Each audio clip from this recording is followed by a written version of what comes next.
पाडी मज तरीचा हा जीव सुख पावे माझा। बरवे केशी राजा कळू आले, ठाव देई चित्ता राखे पायापासी। सकळ वृत्तीसे अखंडित आस भय चिंता लज्जा काम क्रोध। तोडावा संबंध याचा माझा, मागणे ती एक हेची आहे आता। नाममुखी संत संग देई, तरीच हा जीव सुख पावे माझा। बरवे केशी राजा कळू आले, तुका म्हणे नको वरपंग देवा। घ्यावी माझी सेवा भाव शुद्ध, तरीच हा जीव सुख पावे माझा। बरवे केशी राजा कळू आले, विठाला विठाला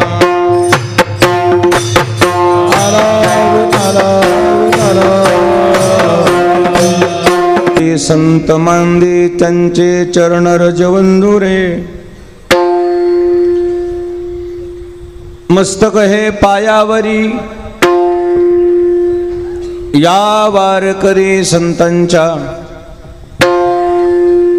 प्रतिवर्षी पंढरपुरा जाते महाद्वारा हरी भेटी।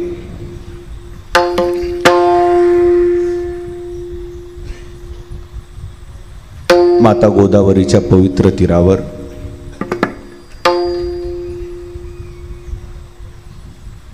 ब्रह्मीभूत सद्गुरू मोतीराम महाराज यांच्या पंचक्रोशीच्या परिसरामध्ये भगवान महादेवाच्या सानिध्यात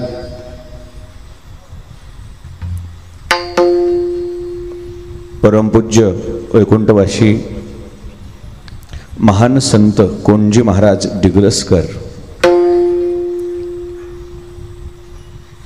यांच्या पुण्यतिथीच्या पर्व काळावर, या द्वादशी तिथीच्या पर्व काळावर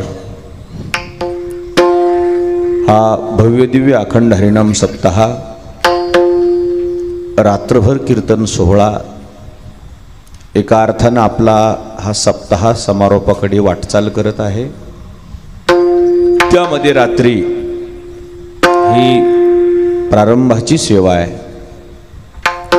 या प्रसंगी उपस्थित सर्व आदरणीय महाराज मंडळी, भजनी मंडळी, गुणीजन मंडळी, श्रोते मंडळी, माता भगिनी, नवयुवक, बालमित्र,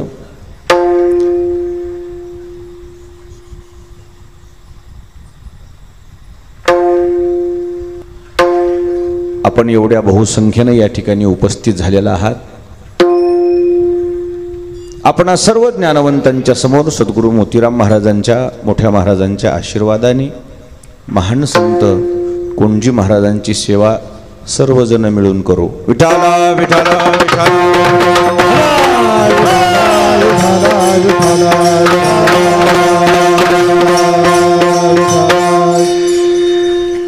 जशी शास्त्रदृष्टीने वारकरी संप्रदायामध्ये ही जी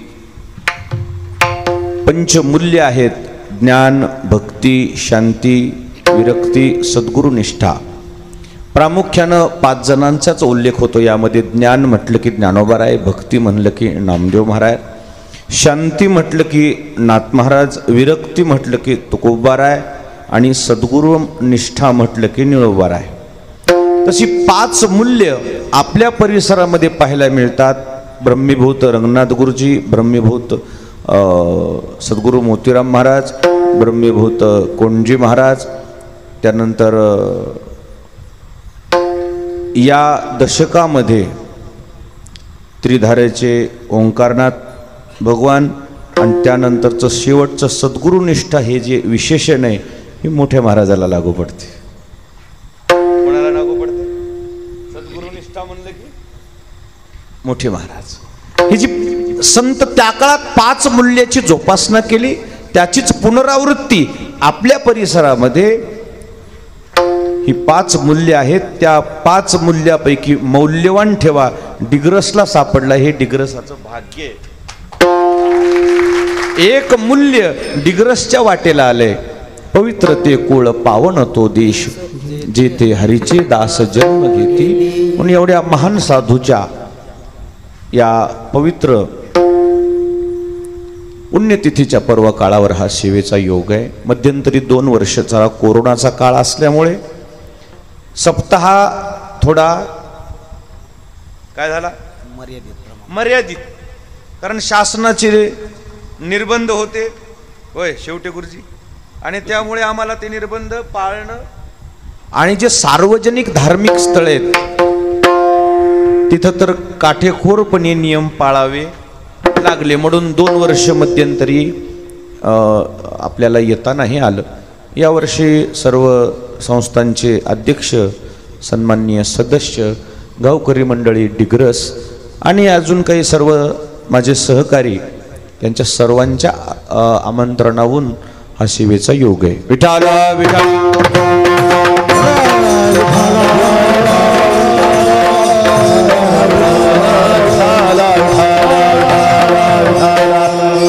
बोबडे काकाचं म्हणणं आलं, रात्रभर चालण्यासारखा अभंग घेणं गरजेचं आहे.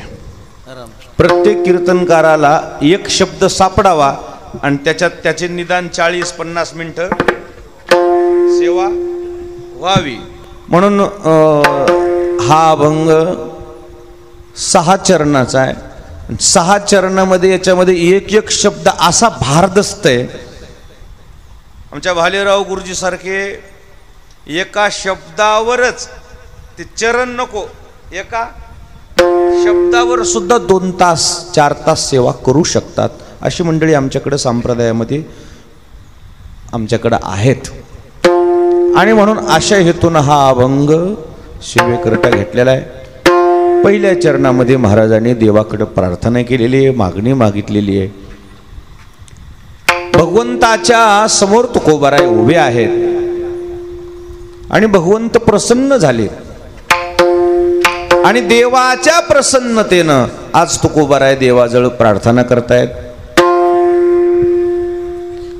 त्या प्रार्थनेचा जो विषय आहे, तसे काही अभंगामध्ये प्रमुख विषयावरच बोललेत, पण या अभंगामध्ये भरपूर विषयाचा काय उहापोह केलेला आहे.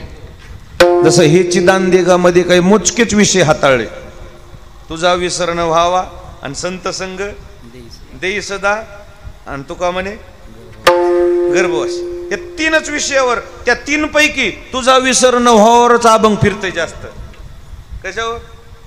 मग संत संगतही त्या करताच आणि जन्मही त्या करताच. मूळ अभंगाचा जो गाभा आहे हे चिदानदेगा देवाचा, कशाच्या भोवताल फिरते अभंग? तुझा विसर न व्हावा. तसं या अभंगामध्ये भरपूर महाराजांनी विषयाचा ओहापोह केलाय. मला जेवढे सद्गुरु बुद्धी देतील तेवढा मी माझ्या पुरता विचार पाहतो. विठाला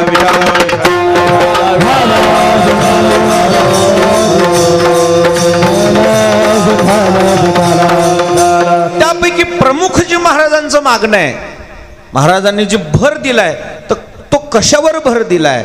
महाराजांनी देह तादात्म्याबद्दल आपली भूमिका मांडलेली आहे. शास्त्रामध्ये या देहाबद्दल भरपूर विचार मांडलेला आहे. या देहाची अनित्यता प्रत्येक ग्रंथामध्ये विचार मांडलेला आहे. आणि भरपूर साधू संतांनी या देहाचा संपूर्ण परिपाठ केलेला आहे. शाश्वत आहे की अशाश्वत आहे, टिकणारा आहे का नाशिवंत आहे, या संपूर्ण गोष्टीचा विषय मांडलेला आहे. हे सर्व कळत असूनही माणसाचा ओघ कुणीकडे? जीवाकडे ओघ नाही. कुणीकडे ओघ आहे? देहाकडेच ओघ आहे. आणि म्हणून महाराजांनी समाजाचा आढावा घेतला. आता देह तादात्म्य महाराजाचं नष्ट झालं नव्हतं असं म्हणू नका बरं, झालं असेल की नाही. पण साधूची जी काही विचारधारा आहे समाजाला घेऊन चालत असते. विठाला विठाला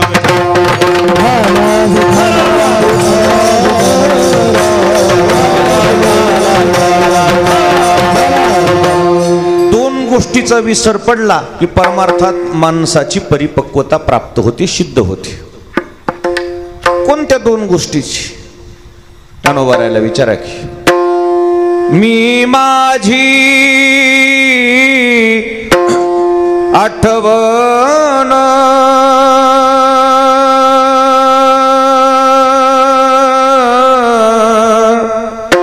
विसरले जयाचे अंतकरण पार्था तो संन्यासी जान निरंतर. दोनच गोष्टीवर भर दिला ज्ञानोबारायनं. ज्याला या दोन गोष्टीवर विजय मिळवता आला त्याच्या परमार्थाचा कळस निघते. कोणत्या दोन गोष्टी? मी आणि माझं. एवढं जर कळलं तर परमार्थामध्ये यशस्वी माणूस होतो. विठाला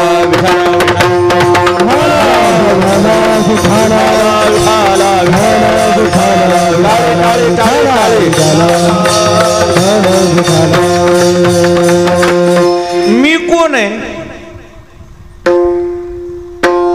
आणि माझं काय आहे हे ज्या दिवशी कळलं त्या दिवशी परमार्थात ऍडमिशन झालं. जे आपलेपणा आता सध्या संसारामध्ये निर्माण झालेला आहे, हे वावर माझं आहे, हे घर माझं आहे, हे शरीर माझं आहे, असा जो आपल्याला मोह जडलेला आहे तो मोह कमी करण्यामुळे ही मागणी आहे महाराजांची. सध्या आपला जो शरीराबद्दलचा भ्रम आहे तो दूर होण्यामुळे ही मागणी आहे. विठाला विठाला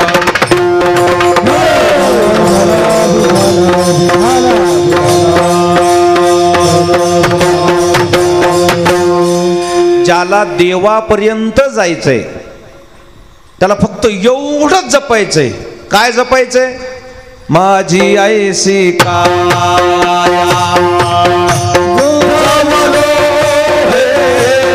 माझी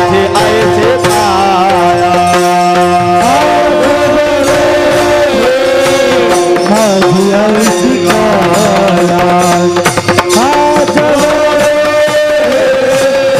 माझी ऐसी काया माझी ऐसी काया देहाच्या निराशा पाहिजे माझी ऐसी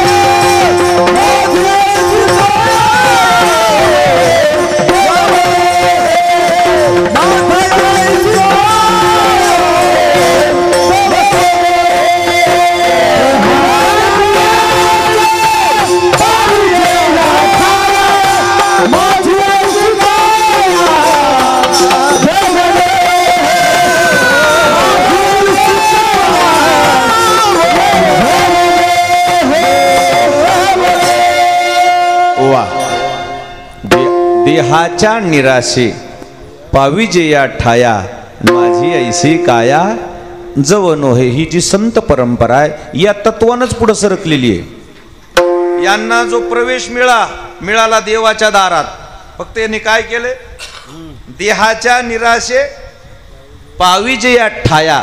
इथं प्रवेश कोणाला आहे? देवाच्या दारात. ऍडमिशन कोणाचं होते? तिथं काय फीस भरावी लागते? काय मोजावं लागते? एकच मोजावं लागते फक्त. माझी ऐसी काया जवनो. हे आता या शरीराबद्दल, या कायेबद्दल आपल्याला जो मोह ममता जडलेली आहे ती ज्या दिवशी कमी झाली त्या दिवशी परमार्थात ऍडमिशन. विठाला विठाला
देहाचा विसर केला आनंदे संचार.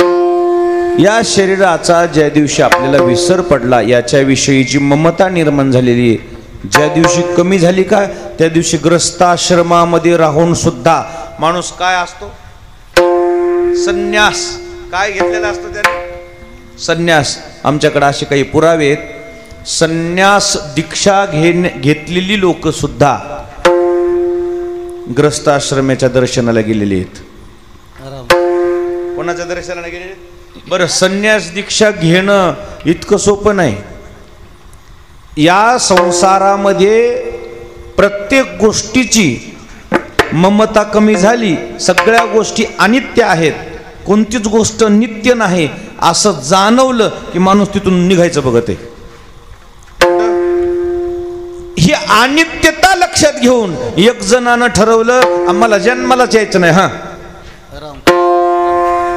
काय ठरवलं? ब्राह्मणाचे पोर एक खेळा,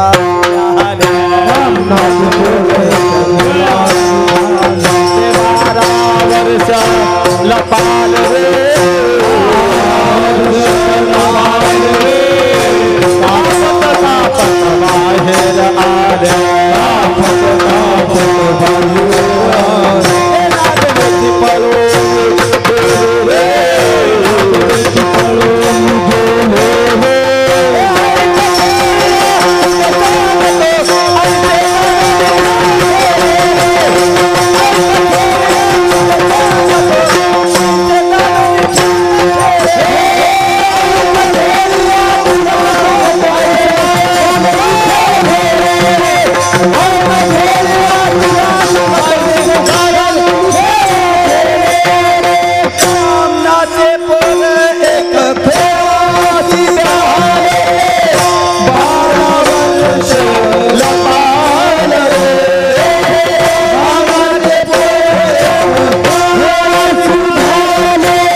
बाहेर आले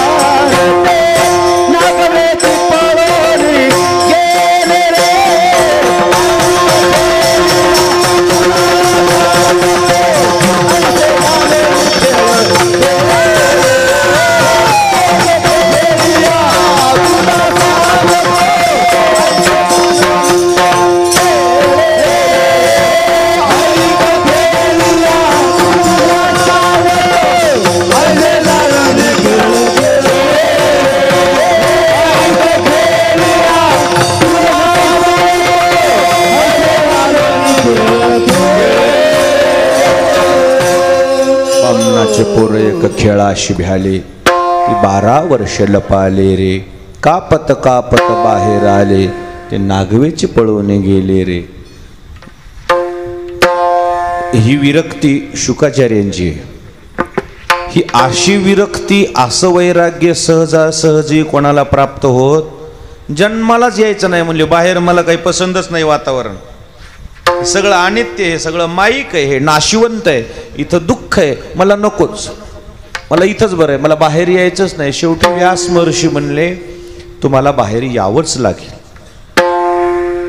येईन म्हणले, पण मी थांबणार, मी काय जाईल, अरण्यात जाईल, मी संन्यस्त जीवन जगेल, मी प्रपंचात अडकून पडणार नाही. एवढी विरक्ती होती शुकाचार्याची.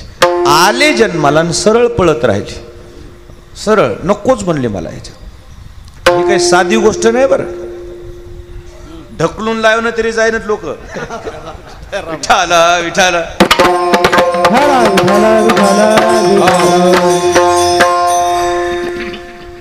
वैराग्य सहजासहजी निर्माण होत. घरच्याने काय केलं, ढकलून लावायचं ठरलं तरी बाहेर 2 गचांड्या देऊन. वैराग्य साध्या गोष्टी नाहीत माय. शुकाचार्याच्या वैराग्याच्या बाबतीमध्ये आमचं शास्त्र तिथं नतमस्तक होत आहे. शेवटी शुकाचार्य गावाच्या बाहेर निघाले, धावत धावत अरण्याकडे निघाले. व्यास महर्षी पाठीमागं जाऊ लागले, शुकाचार्याला हाक मारू लागले, थांबू लागले. शुकाचार्य विदेही होते, देहावर नव्हते, पण रस्त्याने गेल्यावर थोडी त्यांची स्तुती झाली आणि स्तुतीनं माणसाचं नुकसान होते.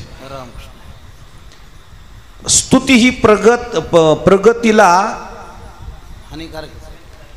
हानिकारक. कोण? म्हणून ते आपलं एक पद आहे, चिरंजीव पद. चिरंजीव पद आहे नाथ महाराजाचं, चिरंजीव पद आहे. 40 का 42 काहीतरी ओवे आहेत मला वाटतं. लय दिवस झालं वाचलं नाही. वाचायला काय नाही, पण ते वागायलाच लय जड आहे. वाचायला सोपं आहे, पण ते चिरंजीव पद कशाला जड आहे? जे जे लोक वंदिती तेची त्याची निंदा करीती. आणि ते लोक स्तुती करतात, इतकी स्तुती करतात, आणि स्तुतीच्या आहारी गेलेले माणसं प्रगती करत नाहीत. म्हणून ज्यांना मुलगा परिपक्व व्हावं वाटते का, त्यानं गावगाव फिरवायचं नाही लय लवकर. धागिनं तान घिगीता झाले की गावगाव हिंडवाय. फक्त घिगीतावरच लयच नंबर 1 वाजवतोय म्हणे, हरिपाठ येरीच वाजवायचे, तितक्यावरच राहते बापू ते. पुन्हा त्याला काही येत नाही. तज्ञ लोक जे असतात परिपक्वता आल्याशिवाय बाहेर काढत नाही. वारकरी शिक्षण संस्थेचे जेवढे विद्यार्थी आहेत, निदान एक प्राथमिक स्वरूपाचं तरी ज्ञान पूर्ण व्हावं, नंतर गावगाव फिरवावेत ते विद्यार्थी, असं माझं म्हणणं आहे. केवळ ते ज्ञानबा तुकाराम पुरते सातवी पस्तोर फक्त 7वीच्या पुढे गेल्यावर ती बी पावली त्याला लाज वाटती. मग ते धोतर कमी करते, पुन्हा पॅन्ट घालतात, पुन्हा काळी पॅन्ट घालतात, पुन्हा घालीत मग ते सांच्या पर्यंत घरलाच जाते. का? नंतर लाज आडवी येते त्यांना. मला वाटते जे काही विद्यार्थी घडवणारे गुरुजी आहेत त्यांना माझी विनंती राहील, काही काळ तरी त्यांना घरात ठेवा, संस्थेत ठेवा, नंतर बाहेर काढा. जगतामध्ये ते ज्ञान आलं पाहिजे हे मान्य आहे, परंतु ते ज्ञान अपरिपक्व असेल तर त्या लेकराच्या प्रगतीला काय होईल? हानिकारक होईल. शुकाचार्यांना पुढे गेल्यावर सरोवरावर काही त्या तलावावर काही स्नान करणाऱ्या स्त्रियांनी स्तुतिसुमन कोणावर उधळले? शुकाचार्यावर. थोडा त्यांना तिथं एका आजाराचा काय झाला? हो, ते आजार म्हणजे अहंकार. त्याच्यावर बी जास्त भर द्यायचा नाही बरं का कीर्तनकारांना. पटकन पुढे जायचं नाही. ते शुकाचार्याची एवढी काही लोक थट्टा करायलेत बरं, त्याच्या पायाचे नखाचे आपल्याला बरोबर येत नाही. त्यांचं अगोदरचं जीवन नंतरचं जीवन याच्याबद्दल यांना काहीच घेणं देणं नाही. एवढा मोठा महात्मा असून त्याला कसा अभिमान झाला म्हणजे तितकंच होतं त्याच्याजवळ, आपल्याजवळ तर भरपूर आहे. तितक्यावर भर द्यायचा नाही, पटकन पुढे न्यायचा तो विषय. पटकन दोषावर भर द्यायचा नाही साधूच्या. कशावर भर द्यायचा? कुणावर? समजून सांगू का? दोष नसतात साधूचे, दोष नसतात. समाजात असे जिथं कुठं दोष घडतील ते दोष घडू नये म्हणून मुद्दामून अंगावर घेतात. हे त्यांचं साधुत्व आहे. मुद्दामून आपल्यावर घेऊन समाजाला सुधारायचं काम असतं. काही फक्त तिथंच आमचे कीर्तनकार 1 घंटा वेळ द्यालेत, ते शिरा हलविल्यावर येते तिथून तिथं. कीर्तनकारला माझी विनंती आहे, तिथं लई भर देऊ नका, पुढे चला ना, पुढे भरपूर मजा आहे. विठाला विठाला. तेवढ्या साधूला त्यांच्यातल्या काही दुरुस्तीसाठी व्यास महर्षींनी कोणाच्या दाराला पाठवलं? जनक भेटीसी पाठविला ते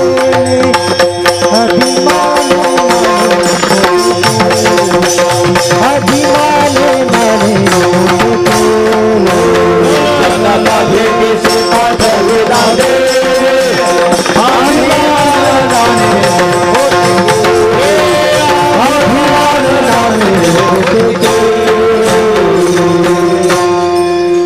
जनक भेटीशी पाठविला तेने अभिमानाने खोटे केले.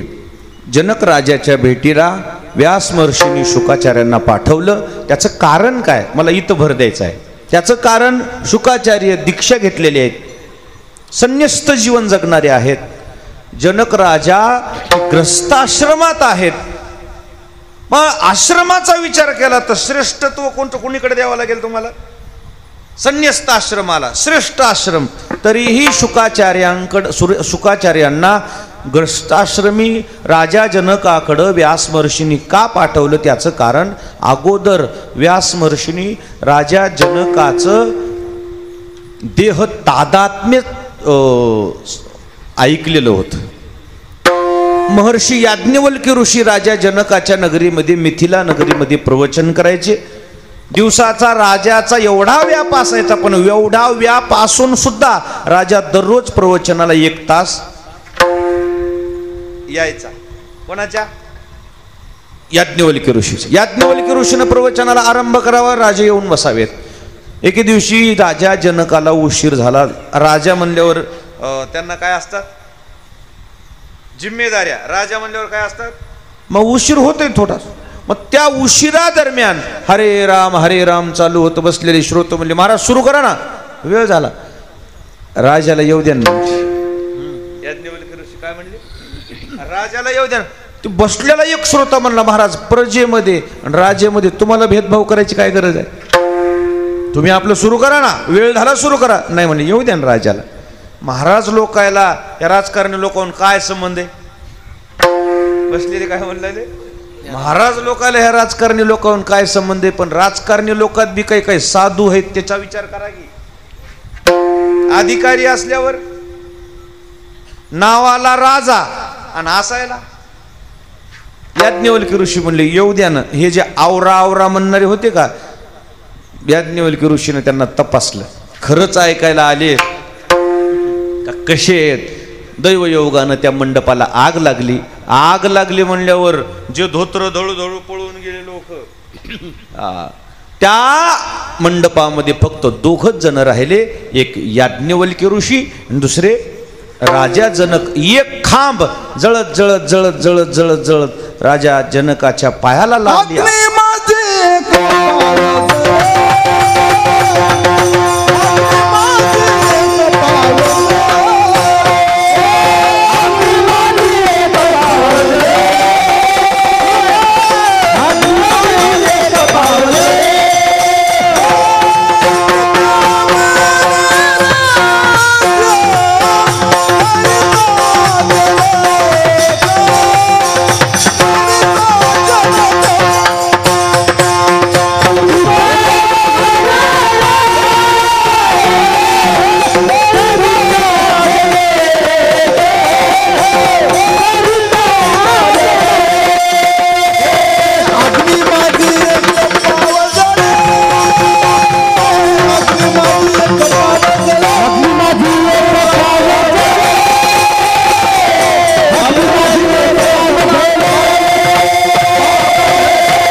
राज करिता जनक अग्नि माझी एक पाव जळे. जेने अग्नि माझी घातला ते पाव. जेने अग्नि माझी घातला ते पाव. जेने अग्नि माझी घातला ते पाव.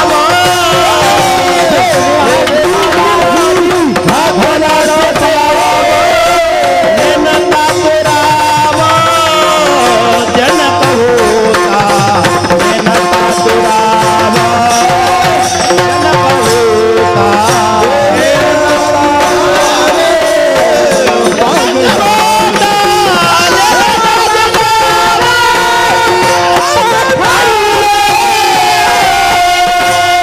वा जेने अग्नि माझी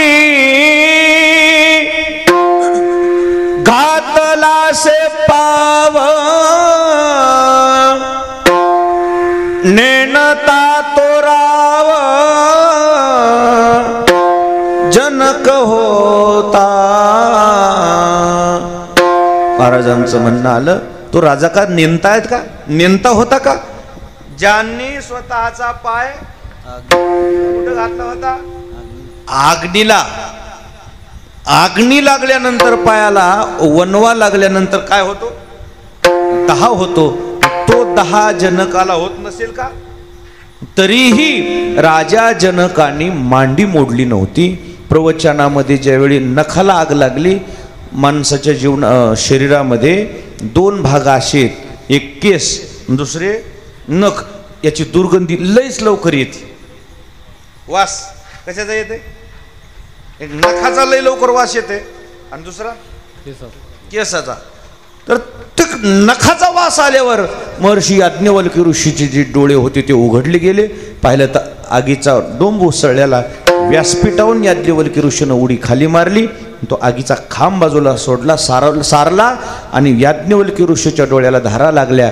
आणि राजा जनकाला त्या समाधी अवस्थेतून याज्ञवल्क्य ऋषीनं जागं केलं. राजन, आता बस, प्रवचन संपले, डोळे उघडा.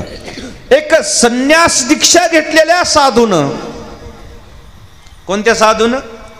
एक संन्यस्त दीक्षा घेतलेल्या साधून घरदाराचा त्याग करून अरण्यात पळावं आणि रस्त्यामध्ये छोटंसं कुठंतरी एखाद्या रोगाचं लागण व्हावी आणि त्या रोगाच्या लागणाच्या दुरुस्तीसाठी महर्षी व्यास महर्षीनं शुकाचार्याला कोणाच्या दाराला पाठवावं? जनक भेटीला पाठवावं. याचं कारण काय? एवढं राजामध्ये काय होतं? तर ते जे राजात असलेलं अस्तित्व व्यास महर्षीने तपासलं. ते अस्तित्व म्हणजे त्यांचं देह तादात्म्य नष्ट झालेलं होतं. विठाला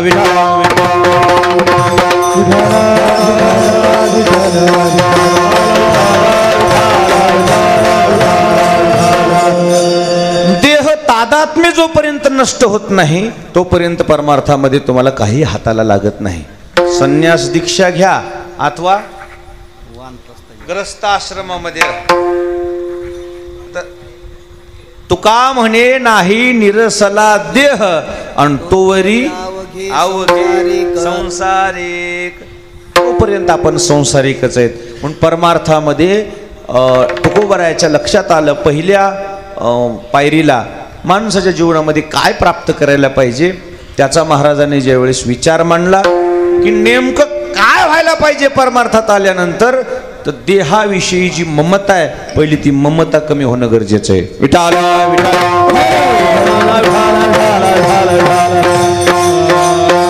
देह तादात्म्य नष्ट झालेली मंडळी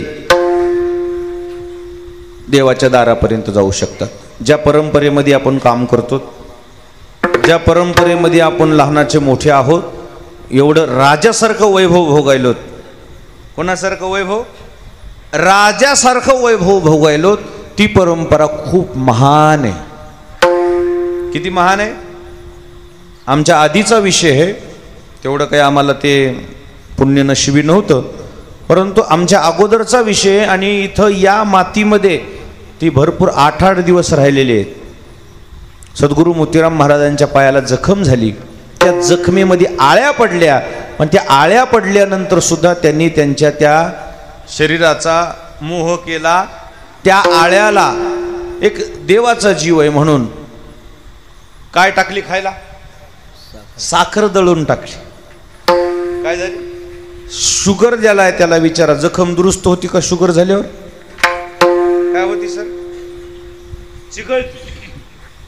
कोण्या गावाला प्रसंग घडला हे काही मला माहित नाही, मी नव्हतोच तर काय.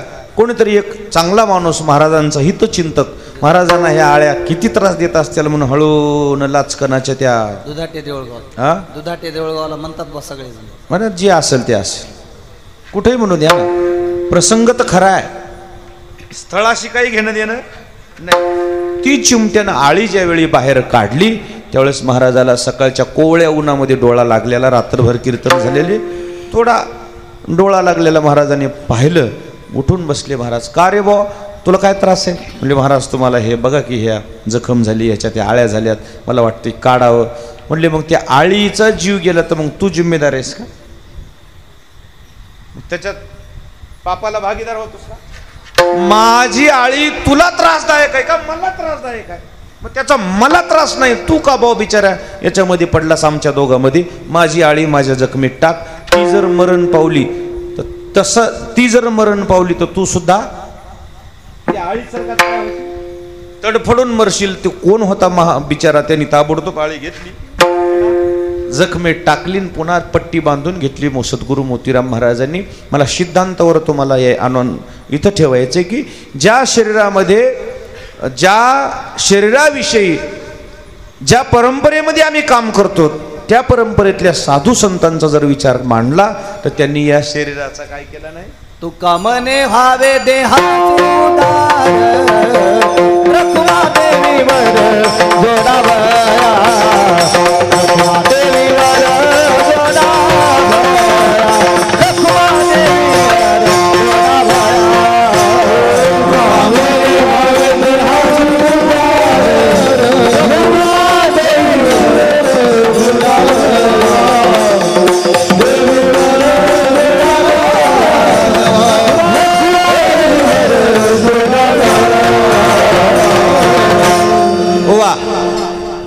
तुका म्हणे व्हावे देहाशी उदार, रुखमा देवीवर जोडावया. जोपर्यंत या शरीराचं निरसन होत नाही, या शरीराबद्दलची ममता कमी होत नाही, तोपर्यंत परमार्थामध्ये काही हाताला लागत नाही.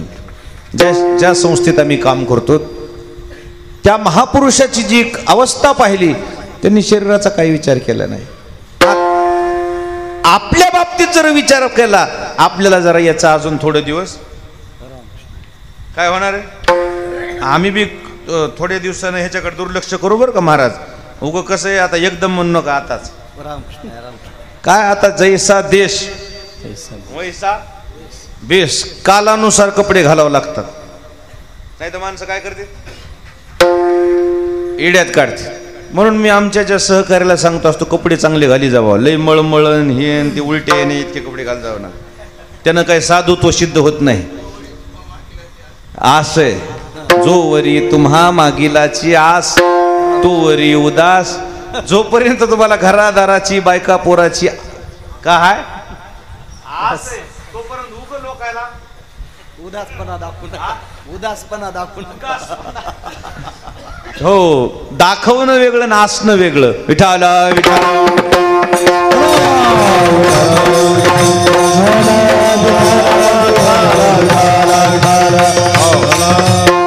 विरक्ती शब्दाचा अर्थ काय, वस्तू प्राप्त आहे आणि प्राप्त वस्तूचा उपभोग न घेता त्याग, त्याचं नाव विरक्ती. आता जर तुम्ही आताच आम्हाला म्हणले चप्पी करा,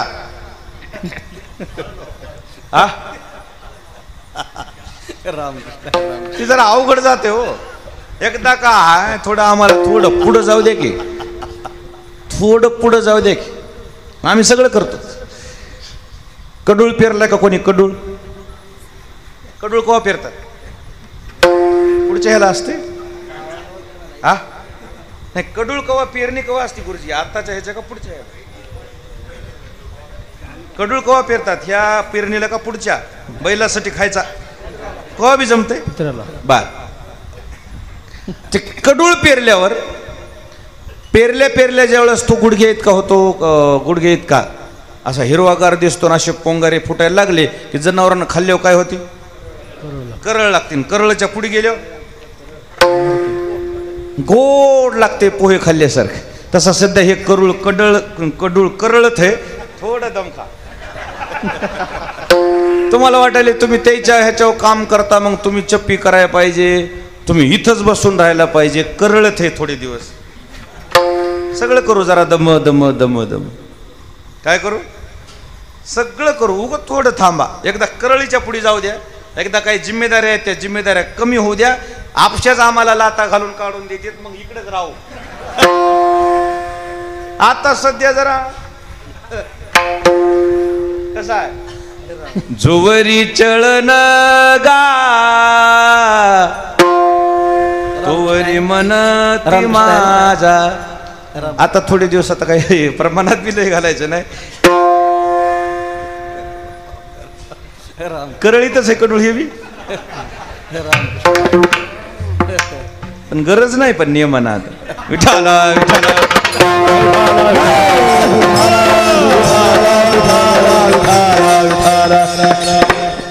आता सध्या आम्ही ट्रेनिंग मध्ये येत. सध्या काय आहेत आम्ही ट्रेनिंग मध्ये आहेत. आम्हाला अजून ट्रेनिंग मध्ये पास व्हायचे, मग कुठंतरी आम्ही विचार करू. आता आम्ही सध्या अभ्यासामध्ये आहेत, ट्रेनिंग मध्ये आहेत. काही दिवसानं निश्चितच या तत्वानं जर चाललो, या मार्गानं चाललो, तर आमच्यात पण निश्चित काहीतरी गुण जास्त नाही तर थोडा तरी आल्याशिवाय राहणार. कारण ही जी संप्रदायाची पताका आहे, ही संप्रदायाची पताका कसल्याही माणसाला इकडं आल्यानंतर विरक्ती निर्माण करते, म्हणजे करतेच. विठाला विठाला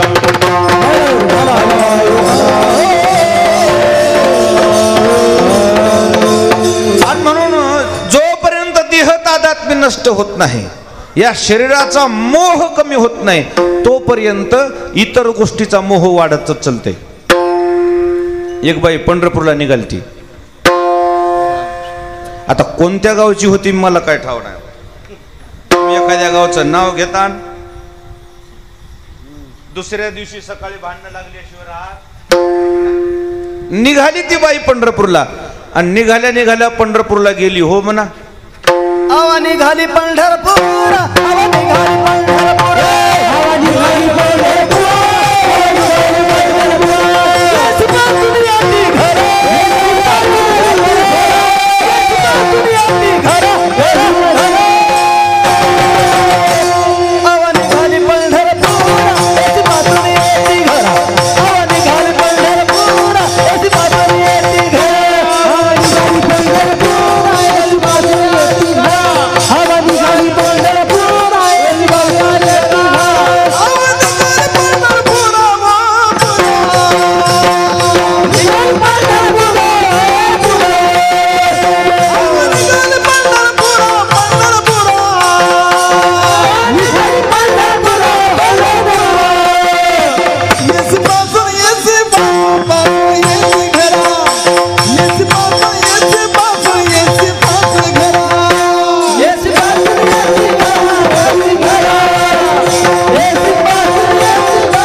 आधीच नाद तसल्या चालीचा, आणि प्रमाण का येऊ नये तसंच.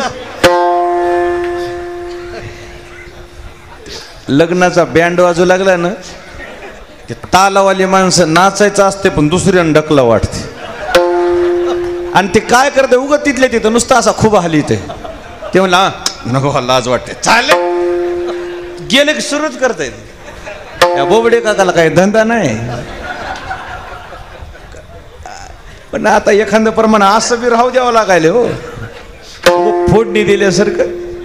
आवा चालली पंढरपुरा, येशी पासून आली घरा. पंढरपुरासाठी निघालेली ती मायमाऊली काय वेशी पासून माघारी फिरली. माघारी फिरायचं कारण काय, तिला त्या प्रपंचाचा काय झाला, मोह जडलाय. ती आली ना आपल्या सुनबाईला समजून सांगते, सुनबाई हा जो मी संसार उभा केलाय, माझं एकट्या एकट्याच्या जीवावर मी काय केलाय, हा उभा केलाय. वास्तविक पाहता मला आनंदन म्हणून काही आलेलं नाही, हे मी मिळवलेले. काय केलेले, मिळवलेले. स्वतंत्र अस्तित्वाचे माणसं वेगळे असतात, आणि आयत मिळालेले मयासारखे वेगळे असते. हे म्हणजे आनंदन आलेले आम्हाला आयत्या पिट्या. पण हे काही बाकीचे लोक, हे काही ह्यांचा काही संप्रदायाचा संबंध नव्हता. हे माणसं स्वतःच्या अस्तित्वानं उभे राहिलेत, स्वतःच्या पायावर, स्वतःच्या हिमतीवर. आम्ही उभे आहेत, आमच्या पायावर नाहीत, आमच्या हिमतीवर नाहीत. ही मागली ताकद आहे, आणि जे आहे ते मान्य करायला काय हरकत आहे. विठाला विठाला विठाला. ती मायमाऊली म्हणते की हे जे संसार आहे, हे मी कोणाच्या जेव्हा उभा केला, माझ्या महाराष्ट्र शासनानं, केंद्र शासनानं मला घर बांधून दिलं, मी बांधले म्हणली काबाड कष्ट करून. मी मिळवलेलं हे सगळं, बाप कमाई नाहीये ही, काय आप कमाई आहे. याद राख, मी चालले पंढरपूरला, पण ह्या संसाराची माझ्या नासधूस करू नको. माझ्या हातीचा कलवडू मज वाचून नको फोडू. एक एक एक एक ती माय माऊली आपल्या सुनबाईला समजून सांगू लागली, मी गौऱ्याचा उडवा लावलाय म्हणली, पावसाळ्यामध्ये सरपणाची टंचाई भासते, तुम्ही गेली तिकडं वारीला तर सगळा उडवा पार करून टाक. काय करशील, पार करून टाकशी. झडी पाण्याचं काय कुठून सरपण आणावं, तू याला हात लावायचा म्हणले, आत्या काय हरकत नाही, तुम्ही जा. मागील सर्व आशा सोडा, मागील सर्व आशा सोडा, मागील सर्व आशा सोडा. सासूबाई सोडा, मागील सर्व आशा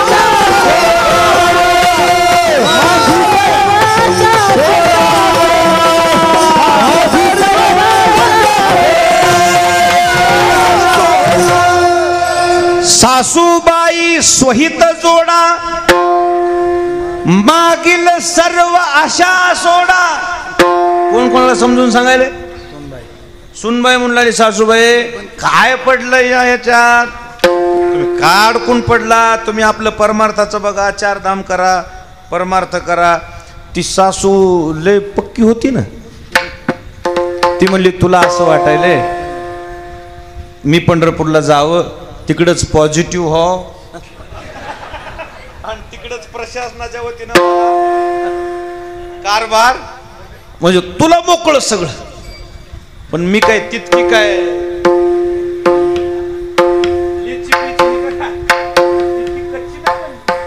हा, तुला वाटायला म्हणली मी जावं, खरं सांगू का म्हणली, तू आता या घरात आलीस सून म्हणून, पण मला तर वाटायला म्हणली तू माझी काय झाली, सवतच झाली. सवतीचे खोटे चाळे,